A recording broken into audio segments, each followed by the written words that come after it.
Are you a phenologist? I'm starting to become one. Welcome to Sam Outside. I'm Sam and I'm outside. Phenology.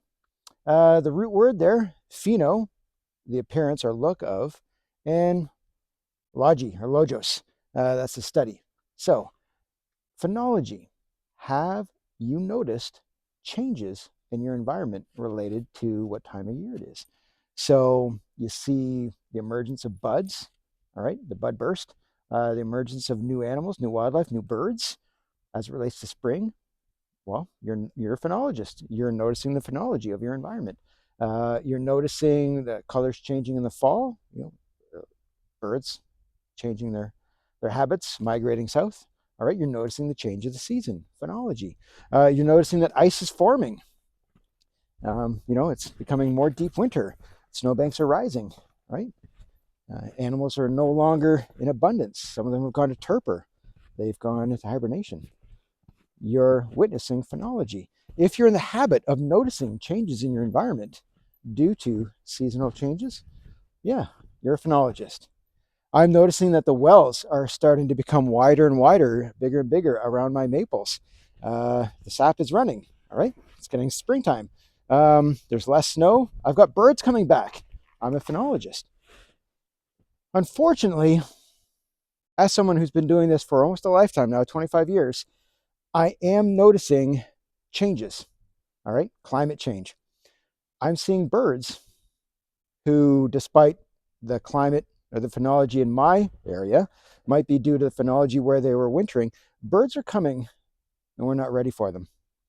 All right, due to climate change in their winter habitat, signaling time to fly back north, food sources are not here.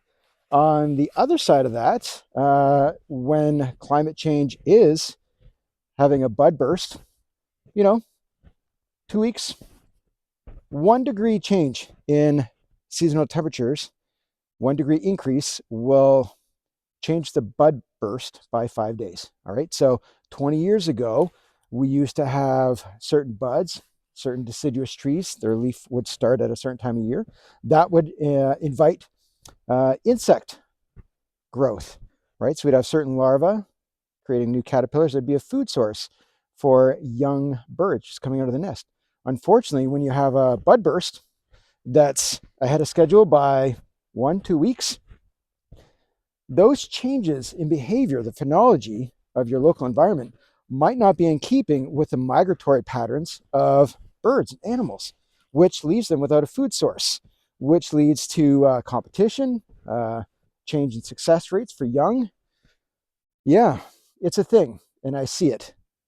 Uh, Even relating to, for me, I'm a fisherman, so the steelhead, they're not running when they used to.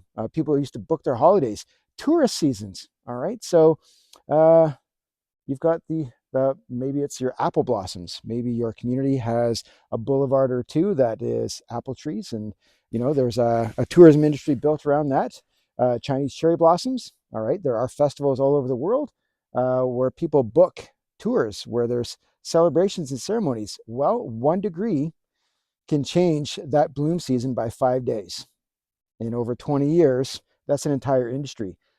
This is phenology at work. People have to notice this, and we have to adapt, and we have to make changes every day in our own personal lives, in our own um, purchases. What we do with that after it's purchased? Do we recycle? Do we reduce? Do we reuse? Are we making changes that are affecting change globally? All right, so start locally. Do what you can in your own house, because uh, we're noticing it at an exponential rate. It's changing, and we notice it when we watch nature. All right, keeping track. So be part of a citizen science movement. Uh, Start with the Feeder Watch program through Cornell University. Start tracking birds. When you see them, how many you see, what are they doing when you see them? Submit those twice a week. Become a citizen science. All right, get involved with a community garden. They'll let you know when it's a good time to plant, when to harvest. Yeah, that'll change things. There are little things you can do to help track change. It'll help your mental, emotional, social well-being. All right. Thank you for watching. I appreciate it. If you haven't started already, you're a phenologist. You might not even know it. All right, so take notice. Thanks for watching. Talk to you soon. Bye-bye.